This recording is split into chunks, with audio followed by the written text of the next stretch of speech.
Hey everyone, this is Cynthia, psychic and astrologer. So this is going to be Pisces yearly horoscope for 2023. So let's get started. Now, Mars has been in your fourth house of home since late August 2022 and will stay there all the way till March 25th, 2023. Now, the reason for that is because we've been having a Mars retrograde that started on October 30th and will go direct January 12th, 2023. So, obviously, relating with the fourth house of home, this could be a time of relocating, renovating, making changes around the home. Yes, there could be the possibility of making a move, but this could also just be a time of making some changes around the home, renovations, repair, maybe replacing old appliances, old items, maybe even replacing old furniture. So this is definitely going to be a time of opportunities to make some changes connected to the home. Jupiter will be in your second house of earned income all the way till May 16th. Then from May 17th all the way to the end of the year, Jupiter enters your third house of short trips, communication, siblings, and neighbors. So, having already Jupiter and Uranus, by the way, Uranus has been in your third house all year. This could easily bring about an increase of communication through emails, text messages, and phone calls. There could be the possibility of taking frequent short trips out of town or someplace nearby. You may notice an increase of communication with family and friends, and even your neighbors. So, this is actually a great time of seeing an increase of connections and communication. Um, this is also even a great time, like if you are in the age of maybe learning to drive, this could actually be a very beneficial time for you where you finally start to learn how to drive, get your own vehicle. Maybe you make a purchase of a vehicle, but this could also be a great time just to see an increase of communication with family and friends, especially through emails, text messages, and phone calls. Now, Saturn has been in your 12th house and will be there till May 7th. Then from March 7th. Then from March 8th all the way to the end of the year, it will enter your first house. And this is actually going to be very significant for you.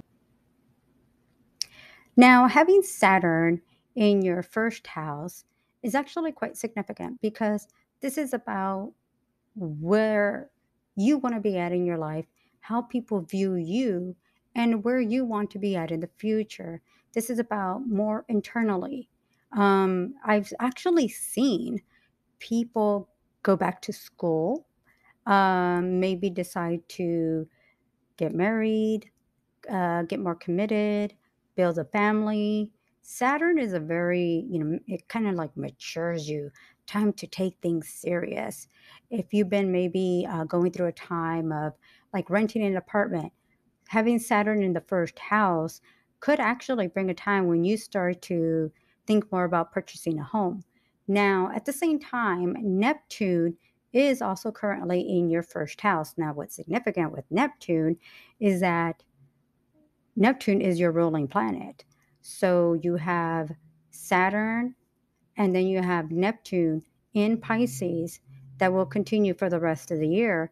This could easily open up opportunities for you to really build a foundation to make those plans for the long term. It could be financial, it could be your career, it could be about family, it could be about the home. But this is more about what is significant for you and where you want to be, like I said, for the future. Now, Pluto will actually be in your 11th house all the way till March 24th. Then from March 25th through June 12th, will enter your 12th house of secrets and solitude. Then it's going to go back into your 11th house from June 12th all the way to the rest of the year. But then it returns back into your 12th house in 2024. So Pluto in your 12th house is kind of a time of discarding and getting rid of the old to make way for the new. This could be internal, psychological, maybe it's of your own beliefs. And this could bring about a time where you feel like it's a time of letting go and being open to a new chapter in your life, whether it's psychological, emotional, kicking bad habits, getting rid of bad habits, maybe even letting go of people from your life that were not healthy for you. And this is a time for you to focus on what it is that you want for yourself and what's going to make you happy. So this is actually going to be a very significant time. I will be discussing more about this as we get closer to that time period, but right now just kind of be aware that this could bring about a time of change internally for you. Now, Venus will be in your sixth house of work, service, and health from June 6th all the way to October 4th. Now, Venus usually just tends to stay in a sign and in a house for 4 weeks, but we will be having a Venus retrograde from July 23rd through September 4th. And this is actually going to be a time maybe of indulging, maybe eating more fatty foods and sweets. This could also be a great time to exercise, lose weight, look over your health and well being. Now, there could be also the possibility of dealing with maybe some things relating with clients, coworkers, customers. Um, like I said, coworkers, especially people that you work alongside with that maybe you're not connecting well. It's a great time to work out any issues or problems. This could be a great time to resolve those issues. Again, this could also bring about a time of making changes for yourself when it comes down to work and work obligations. Maybe you are looking to do things more independently. And this could bring about a time where maybe you decide to change jobs, maybe even work more remotely. But this is definitely going to bring about a time for you to focus on if something hasn't been working properly, now it's time for a change. And this could relate to your career path, where you want to be at in the future. Again, your health and well being. So, this could easily bring about a time of more changes for yourself that could, like I said, relate to your future, especially with career opportunities, and changes for the long term with that. Now, you will be having 4 eclipses this year. We're actually going to slowly start moving away from the Taurus Scorpio eclipses and moving into the Aries Libra eclipses. Now, the first eclipse will be on April 20th in your second house of earned income. This will be a new moon solar eclipse. So, the next 6 months could easily bring about great opportunities for you to make more money, build more financial security and stability. This could bring more opportunities to build financial stability for yourself. This could also be a great time of making some changes and being open to other sources of income. Now, the full moon lunar eclipse on May 5th will fall in your ninth house of long distance trips, foreign people, and places. So, the next 6 months could easily bring about opportunity of travel. Maybe this is also a time for you to take on classes and courses to further your career. If you are dealing with any kind of legal issues, I actually feel like things should be more beneficial for you during this time. This could easily open up a time for you to just be open to moving forward, uh, maybe finalizing certain things. And this is actually a great time of building opportunities, and especially for your career and financial opportunities.